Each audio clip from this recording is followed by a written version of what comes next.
حضرت عثمان رضی اللہ تعالیٰ عنہ نے وضو کیا تو فرمایا، میں تم کو ایک حدیث سناتا ہوں، اگر قرآن پاک کی ایک آیت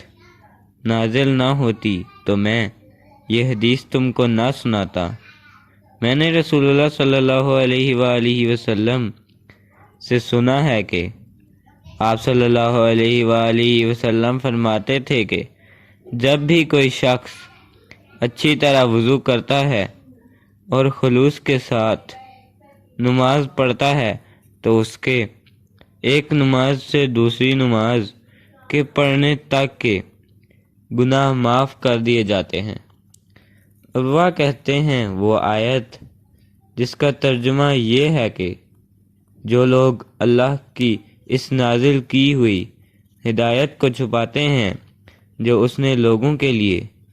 اپنی کتاب میں بیان کی ہے، ان پر اللہ کی لعنت ہے اور دوسرے لعنت کرنے والوں کی لعنت ہے۔